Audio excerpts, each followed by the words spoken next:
আসসালামু আলাইকুম সম্মানিত ভিউয়ার্স, আশা করি সবাই ভালো আছেন। তো বন্ধুরা, আজকের ভিডিওটা হবে মিউজিক বাতিগুলো আমি কিভাবে কানেকশন করলাম আর একটা ঘরের ভিতরে কিভাবে সাজাবেন এই বিষয়ে আমি ভিডিওটা দিচ্ছি, আপনারা দেখবেন। তো বন্ধুরা, মিউজিক লাইটগুলা এক এক পিস আপনার 80 পিস করে তৈরি করা আছে, ঠিক আছে। এখানে দেখুন মিউজিক বাতি এখানে 6 পিস আছে, মানে 6টা ছড়া আছে।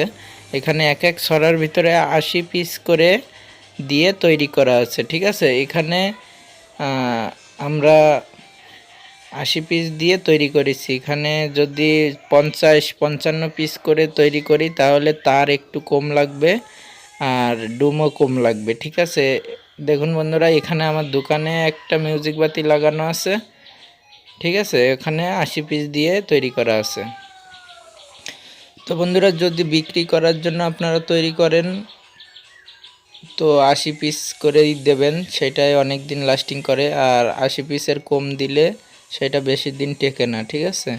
তো বন্ধুরা দেখুন, এরকম এক এক ছড়া করে তৈরি করলে আপনার একটা মেন লাইন টেনে নিয়ে যাবেন। সেই মেন লাইনের ভিতরে সবকটা তারের কানেকশন করে দিয়ে ঘরের ভিতরে সাজানো যায় খুব সহজভাবে, ঠিক আছে। তো বন্ধুরা, এই মিউজিক বাতিগুলো কিভাবে বানাতে হয় এ বিষয়ে আমার চ্যানেলে ভিডিও অলরেডি 2-3টা দেওয়া আছে, আপনারা দেখে আসবেন। ডেসক্রিপশন বক্সে লিংক দেওয়া থাকবে, ওখান থেকে দেখে নেবেন, তাহলে কিভাবে তৈরি করতে হয় শিখে যেতে পারবেন।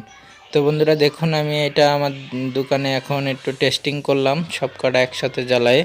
তো বন্ধুরা, এখানে যে কটা তার আছে সব কটা 2টা করে তার আছে ফেজ আর নিউট্রাল দেওয়ার জন্য।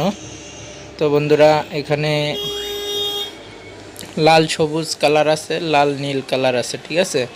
তো বন্ধুরা দেখুন, এখানে ফেজ নিউট্রাল দেওয়া আছে আর এসি ডাইরেক্ট লাইনে 220 ভোল্ট ডাইরেক্ট লাইনে আমি লাগালাম। দেখুন এখানে সব কটা তার একসাথে করে দিয়ে এভাবে আপনারা কানেকশন করে জ্বালাতে পারবেন, ঠিক আছে।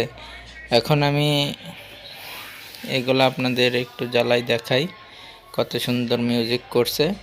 আর ঘরের ভিতরে সাজালে বিয়ে বাড়ির অনুষ্ঠান, গেটে এবং পাকা বাড়িতে যদি লাগানো হয়, এই যে ঝুলাই ঝুলাই দেওয়া আছে এরকম করে লাগালে খুব সুন্দর দেখা যায়। তো বন্ধুরা, আপনারা যদি ভাড়া দেওয়ার জন্য এই মিউজিক বাতিগুলো তৈরি করেন তাহলে 100 পিস করে তৈরি করবেন, তাহলে তারগুলো অনেক লম্বা থাকবে। আর একটু দূরে দূরে ইয়ে করবেন, ডুমগুলা বসাবেন, ঠিক আছে। তো আমরা যেহেতু বিক্রি করে দিচ্ছি এখানে একেবারে, এজন্য এখানে 80 পিস দিয়ে তৈরি করা আছে। তো বন্ধুরা, এখন মিউজিক বাতির আছে ডুম হিসেব করে টাকা নিতে হয় এক এক পিস। তো বন্ধুরা, এখানে দেখুন আমি ফিট করলাম মাত্র 6 পিস ছড়া দিয়ে আমার এই এত বড় ঘরটা সাজানো হয়ে গেছে, ঠিক আছে। তো বন্ধুরা, এখানে কি করেছি, আমি শুধু একটা ফেজ নিউট্রাল টেনে নিয়ে গেছি একটা টুপিন দিয়ে। টুপিন মানে কারেন্টে প্লাগ লাগাবে আর চলবে, ঠিক আছে। আর এইভাবে আমি শুধু লতাগুলা ঢেউ ঢেউ করে দিছি, দেওয়ার কারণে এত খুব সুন্দর দেখা যাচ্ছে, ঠিক আছে বন্ধুরা। এখানে যদি 80 পিস দিয়ে তৈরি করি আমরা বিক্রি করি 170 টাকা, 160 টাকা এরকম পিস বিক্রি করি এক এক ছড়া। আর যদি মনে করেন আপনি 100 পিস করে দেবেন, সেক্ষেত্রে আপনারা 180 টাকাও নিতে পারেন বা 200 টাকাও নিতে পারেন কাস্টমারের কাছ থেকে। আর যদি আপনারা 60 পিস ডুম দিয়ে একটা ছড়া তৈরি করে বিক্রি করেন, সেক্ষেত্রে 140 টাকাও নিতে পারেন, ঠিক আছে। এভাবে আমরা বিক্রি করে থাকি। তো মিউজিক বাতির দাম অনেকেই জিজ্ঞেস করবে যে কত করে পিস বিক্রি করেন, এজন্য দামটা আমি একটু বলে দিলাম। তো বন্ধুরা, সবচেয়ে ভালো হয় এগুলা ভাড়া দিলে, অনেক ভাড়া পাওয়া যায়, ঠিক আছে। আর আপনারা তৈরি করে এগুলো বিক্রিও করতে পারবেন। তো বন্ধুরা, ভিডিওটি কীরকম লাগলো অবশ্যই কমেন্ট করে জানাবেন। আর আমার চ্যানেলে নতুন হলে অবশ্যই সাবস্ক্রাইব করে পাশে থাকা বেল আইকনটি ক্লিক। ধন্যবাদ সবাইকে ভিডিওটি দেখার জন্য। Thanks for watching.